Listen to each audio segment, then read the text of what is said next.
मित्रों नमस्कार।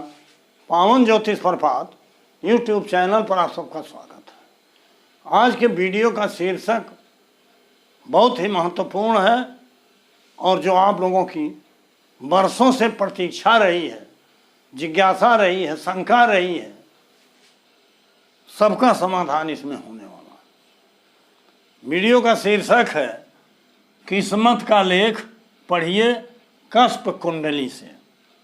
Read fate's script from cusp horoscope. एक चार्ट हमने दिया है, मेष लग्न का है, जो नेचुरल कुंडली, कुदरती कुंडली आप कहते हो। इसमें हमने लिखा केपी लग्न आमलिक कस्प चार्ट। मैंने लग्न या कस्प दोनों को इसी से समझने का, समझाने का प्रयास करूंगा। आप ये मान लो कि जो लग्न कुंडली में वही कस्प कुंडली, ऐसा होता भी है। तो अब आप किस्मत माने आप कहते हो भाग्य, आप कहते हो प्रारब्ध, और अंग्रेजी में कहते हो फेट कह सकते हो, लक कह सकते हो, डेस्टिनी कह सकते हो। विभिन्न नामों से किस्मत को आप जानते हो। उसको भविष्य भी कह सकते हो।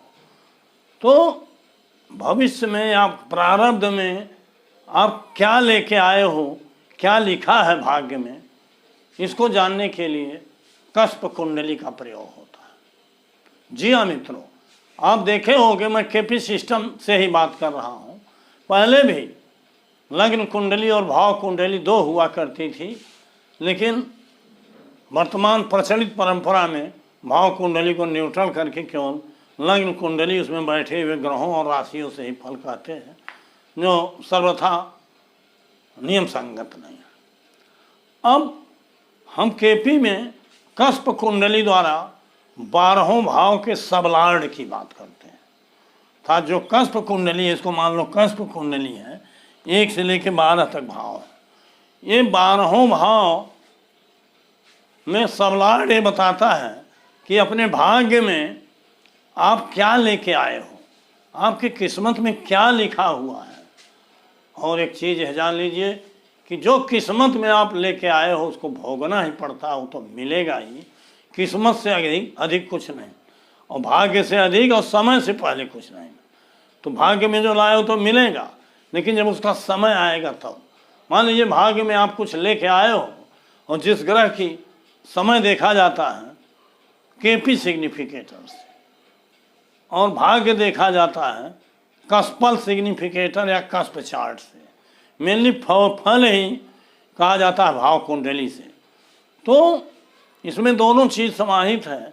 जब आपको पहले देखा जाएगा कि आप भाग्य में ये चीज़ लेके आए हो या नहीं, और ये फल कब मिलेगा, तो उसके लिए हम ग्रहों की दशा अंतरदशा देखते हैं। उसके लिए केपी सिग्निफिकेटर्स देखे जाते हैं, प्लैनेट्स सिग्निफिकेटर देखे जाते हैं, अर्थात ग्रहों। लेकिन प्लैनेट्स सिग्निफिकेटर में हम ग्रह किस भाव में बैठा है, कहाँ उसकी राशियाँ हैं, उसका सिग्निफिकेटर, ग्रह किस नक्षत्र में बैठा है, और नक्षत्रेश किस भाव में बैठा है और किस भाव में उसकी राशियाँ, फिर ग्रह किस उपनक्षत्र।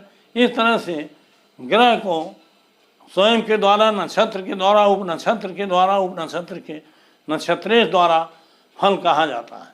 लेकिन भाव कुंडली जो है, इसमें उस भाव के नक्षत्र को नहीं देख, भाव के उपनक्षत्र को देखा जाता है, और उस उपनक्षत्र स्वामी किस नक्षत्र में है उसको देखा है। केवल 2 स्टेप है, लेकिन उपनक्षत्र दोनों में समाहित है, इसमें भी और ग्रहों में भी। उपनक्षत्र के माध्यम से ग्रह किन भावों को परामर्श कर रहा है। यहाँ हम केवल भाग्य की बात करते हैं। तो भाग्य में लग्न से लेकर 12 भाव तक एक बार हम चर्चा कर लें कि लग्न से क्या है। लग्न भाव आपका पूरा शरीर है, स्वास्थ्य है, आपका स्वभाव है, आपका मस्तिष्क है, और आपकी अभिरुचि है, या आप पर किन चीज़ों का ज़्यादा इच्छा है, चाह है, और कहाँ आपका आकर्षण है, मेनली आपका आकर्षण। तो लग्न भाव से आपका यश, मान, पद, प्रतिष्ठा सब इसमें समाहित है। लग्न तो सबसे अधिक महत्वपूर्ण है। द्वितीय भाव परिवार का होता है, कुटुंब का, धन का, मुख का, इसको आप कह सकते हो, धन के स्रोत का, बहुत कुछ इससे देखा जाता है। आँख का भी होता है। तो द्वितीय भाव यह है, कुटुंब माने पूरा परिवार। और तृतीय भाव पराक्रम का होता है, पुरुषार्थ का होता है, छोटे भाई बहन का होता है, छोटी यात्रा का होता है, लेखन कार्य कोई करते हो तृतीय भाव से देखा जाता है। तृतीय भाव से ये जो सूचना संबंधी काम, चाहे प्रिंट मीडिया, इलेक्ट्रॉनिक मीडिया, या आप कोई सोशल मीडिया चलाते हो, इसे तृतीय भाव से ही देखा जाता है। तृतीय भाव से आप मतलब थोड़ा सा स्थिर नहीं रहते, परिवर्तनशील होता है। चौथा भाव से माता का स्थान, भूमि भवन वाहन सुख शिक्षा, ये सब बातें देखी जाती हैं। सुख स्थान इसको एक। पंचम भाव से आप संतान भाव देखते हो, लेकिन इसके साथ साथ कला का क्षेत्र, नाटक का क्षेत्र, संगीत का क्षेत्र, उसमें आपकी अभिरुचि, जो मंत्र तंत्र सिद्ध करते हो, पंचम भाव से ही देखा जाता है। पंचम स्थान पेट का स्थान होता है, चौथा स्थान सीने का स्थान होता है, तृतीय गर्दन का स्थान, तृतीय स्थान भुजाओं का भी होता है। तो छठवां भाव, छठवें भाव में से आप तो प्रचलित है रोग ऋण शत्रु, वो तो देखा ही जाता है। छठवें भाव से नौकरी भी देखा जाता है। छठवें भाव से आपका प्रतियोगी परीक्षाओं को देखा जाता है, उसमें सफलता मिलेगी कि नहीं, नौकरी मिलेगी कि नहीं मिलेगी, कोर्ट केस में क्या होगा, ये सारी चीज़ें। और आप चुनाव में हारोगे जीतोगे, सब छठवां भाव बताता है। सातवें भाव से पत्नी का स्थान आप जानते होता है, व्यापार भी इसी से देखा जाता, पार्टनरशिप भी इसी से देखा जाता, कानूनी सलाहकार भी इसी से देखा जाता, और बहुत कुछ देखा जाता है। संक्षेप में बता, आठवें भाव से मृत्यु स्थान इसको आप कहते हो, ये गुप्त स्थान है। आठवें भाव से विरासत का धन, वसीयत का धन, ग्रेच्युटी का, प्रोविडेंट फंड का, कंपेंसेशन का, चोट का, दुर्घटना का, ये बहुत कुछ चीज़ें आठवें भाव से देखी। आठवें भाव से पिता की हानि देखी जाती, पिता का व्यय स्थान भी है। तो इस तरह से नौवां भाव धर्म का है, भाग्य का है, पिता का प्यार है, बहुत कुछ देखा जाता है। धर्म स्थान है, मंदिर मस्जिद पाठशाला ये भी है, और लंबी यात्राएं हैं, तो नौवें भाव से देखा जाता है। भाग्य भी देखा जाता है, आपका शोहरत भी इससे देखा जा सकता है। 10वां भाव राज्य पक्ष है, कर्म पक्ष है, आप अधिकारी बनोगे कि न्याय, चुनाव में सफलता असफलता सब इसी से देखा जाता है। पद प्रमोशन, उन्नति, आपके कर्म का क्षेत्र, व्यापार होगा कि नौकरी होगा, कहाँ से लाभ होगा, कहाँ से गेनिंग होगी, आपके अधिकारी वर्ग इसी से देखे। 11वां भाव मित्र का भी होता है, बड़े भाई बहन का भी होता है, सार्वत्रिक आय का होता है, बिना 11वें की कोई इच्छा पूर्ति नहीं होती है। और 12वां भाव व्यय हानि का तो है ही है, प्राय 8वां 12वां सबका निगेटिव, लेकिन 12वें भाव से विदेश यात्रा भी देखा जाता है। 12वें भाव से जेल, शमशान और अस्पताल, ये भी मोक्ष भी 12वें भाव से देखा जाता है।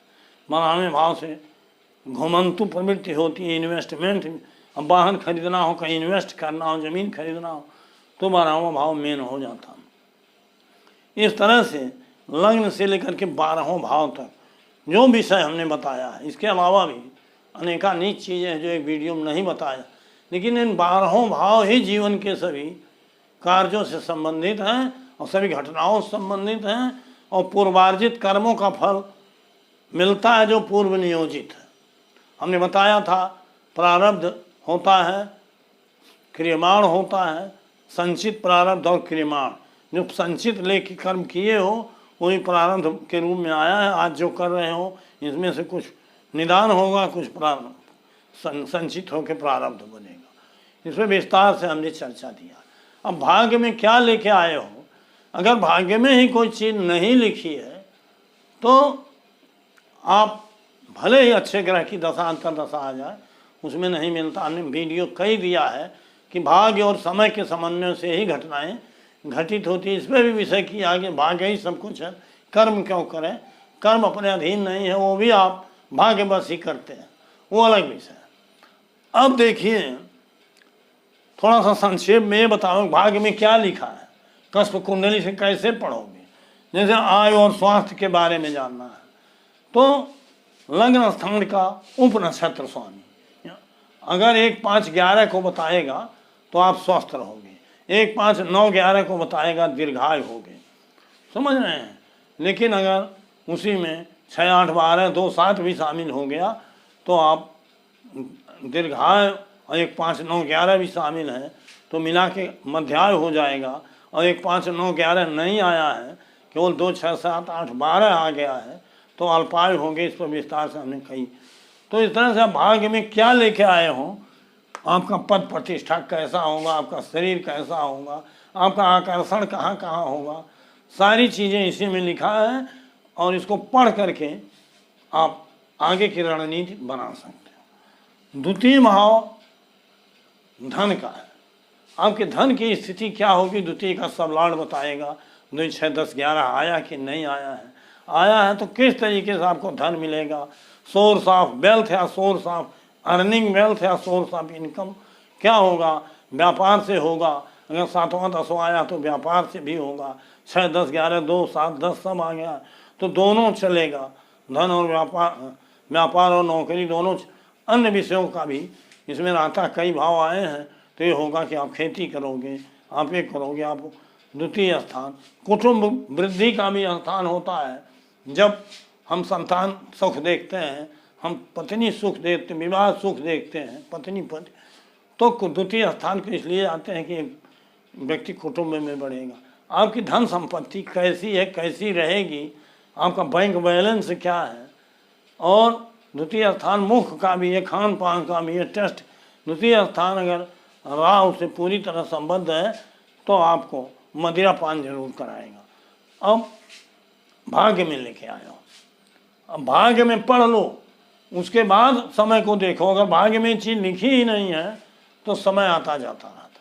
और भाग्य में लिखा है, समय मान लो आज नहीं आया है दशा, कल आएगी, दशा नहीं आएगी अंतरदशा आएगी, उसमें उसका फल मिलेगा। या कोई दशा आई थी और निकल गया, उस समय आप उसके पात्र नहीं थे, फिर आएगी। समय बदलता रहता है। तो द्वितीय स्थान तृतीय स्थान से है कि क्या आपको लॉटरी का टिकट मिलेगा। ये तभी संभव है जब तृतीय का सब लॉर्ड अपने नक्षत्र के माध्यम से 2-6-11 बता रहा, तो प्रयास करिए लॉटरी टिकट मिलेगा, लेकिन उचित कालखंड में। ये भाग्य में है। लेकिन अगर यही तृतीय का सब लॉर्ड द्वादश स्थान का सबल कार्य माने नक्षत्र के माध्यम से, तो लॉटरी में प्रयास मत करिए। शेयर मार्केट भी तृतीय स्थान से देखा जाता है।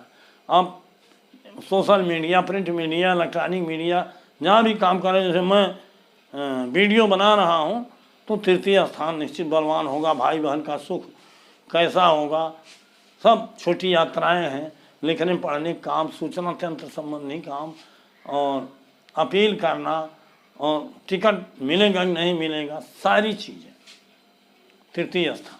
चौथा स्थान माता का है, माता का सुख कितना है कि नहीं है। और शिक्षा का भी यही स्थान है।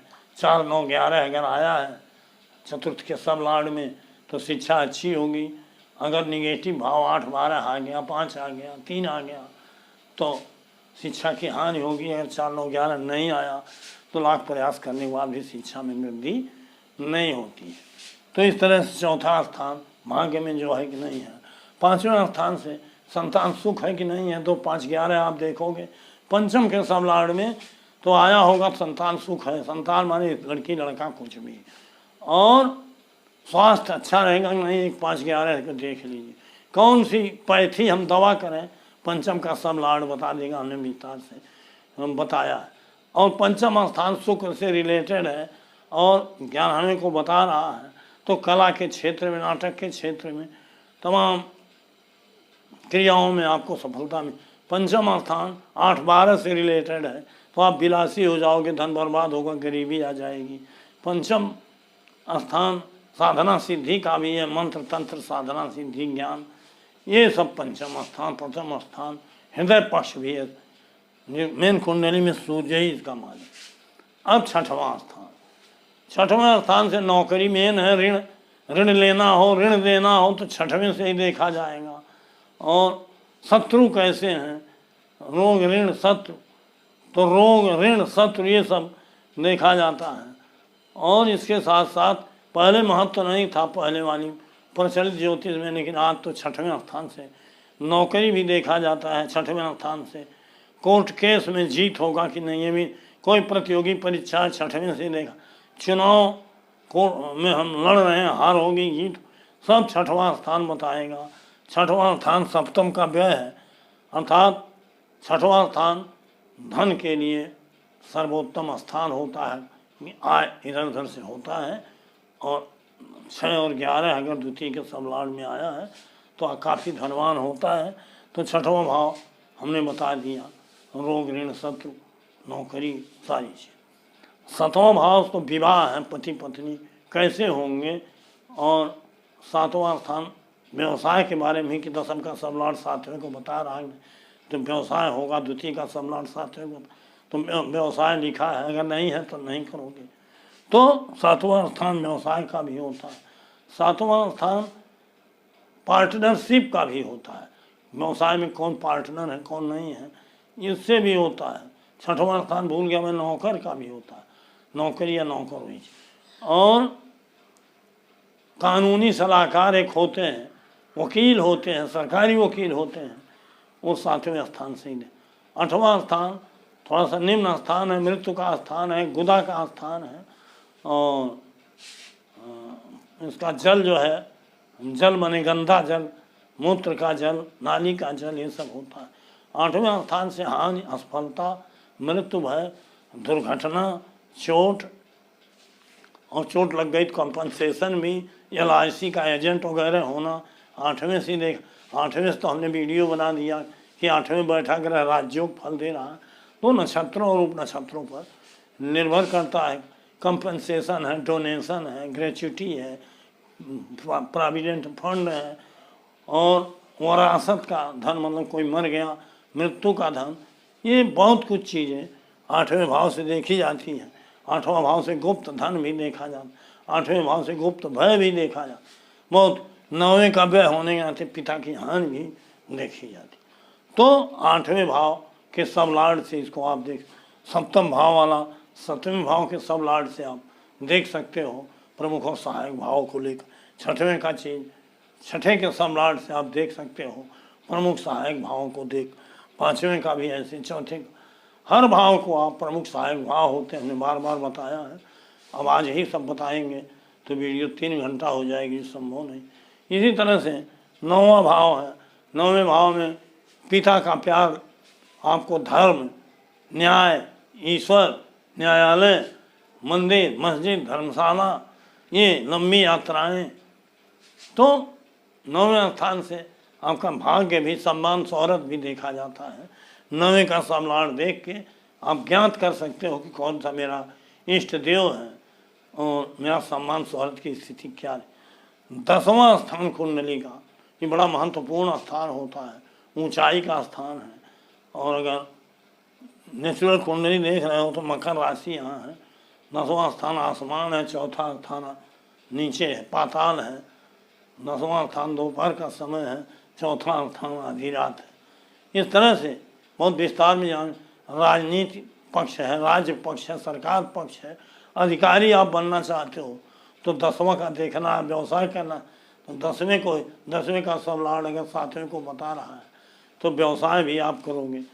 और विभिन्न चुनाव में हार जीत, ये भी 10वें से ही देखा जाता है।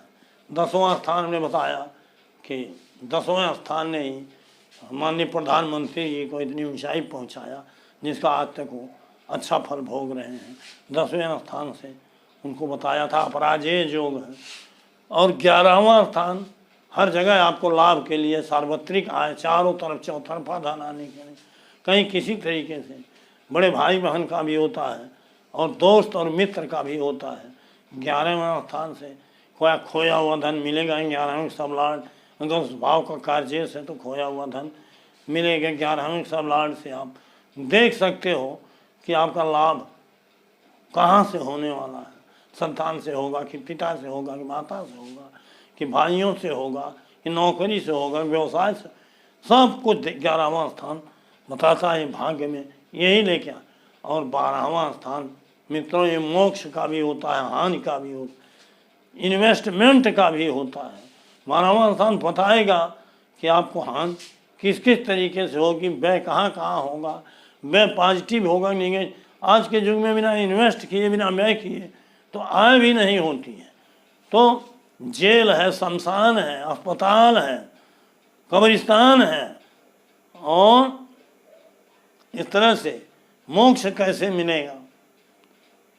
तो मित्रों मीन राशि है जो सागर का जल है, ये सब कुछ 12 स्थान, हर स्थान लाभकारी भी है, कहीं कहीं हानिकारक भी है। इनके पॉजिटिव भावों को देखेंगे तो लाभ मिलेगा, निगेटिव भावों को की अधिकता रहेगी तो हानि मिलेगी। जो चीज़ आप भाग्य में लेके आए हो इन्हीं 12 भावों से मिलता है। अब प्रश्न विशेष कोई होगा तो उस पर विस्तार से चर्चा की जाएगी। हमारे कहने का मतलब आपके भाग्य में क्या लिखा है इसको कस्प कुंडली से पढ़िए, और भाग्य में लिखे के अनुसार अगर आपको अच्छा फल ढूंढना है तो महादशा अंतरदशा प्रत्यंतर में ढूंढिए, उनके स्टार लॉर्ड सब लॉर्ड को देखिए। और अगर ये ढूंढना है कि एक्सीडेंटल है मेरी कुंडली, कब एक्सीडेंट होगा तो भी दशा अंतरदशा में ढूंढो, कब व्यापार करें, कौन सा समय अच्छा चुनें, कब कार्य शुरू करें, सारी चीज़ें कुंडली बताती है। लेकिन कस्प कुंडली मेन है, जो बार बार मैं कहता हूँ कि भाग्य से अधिक और समय से पहले कुछ नहीं मिलता। तो भाग्य को पढ़िए और उसके बाद सब कुछ हासिल कर लीजिए। भाग्य को पढ़ करके और नक्षत्र ग्रहों को देख करके जो चीज़ें थोड़ा संघर्षपूर्ण हैं, विरोधी जिसमें ज़्यादा हैं, उनका उपाय और समाधान करिए। रत्न पहनिए, मांत्रिक तांत्रिक यांत्रिक उपाय करिए, इष्ट देव को खोज के उनका पूजा पाठ करिए। तो जिस तरह से औषधि शास्त्र से रोगों का निदान होता है, उस तरह से ज्योतिष शास्त्र से आपके बाधाओं का, विरोधियों का निदान होगा और आपके जीवन में समाधान मिलेगा, आप आगे बढ़ोगे। यही भाग्य और ज्योतिष का नियम है। हर चीज़ें भाग्य से बधी हैं और भाग्य से कर्म भी बधा है, कर्म से भाग्य भी एक दूसरे के पूरक हैं। तो मित्रों अब बहुत ज़्यादा चर्चा करूँगा तो वीडियो लंबा हो जाएगा, तो आज का टॉपिक यहीं बंद करता हूँ। बहुत बहुत धन्यवाद, हार्दिक शुभकामनाएं।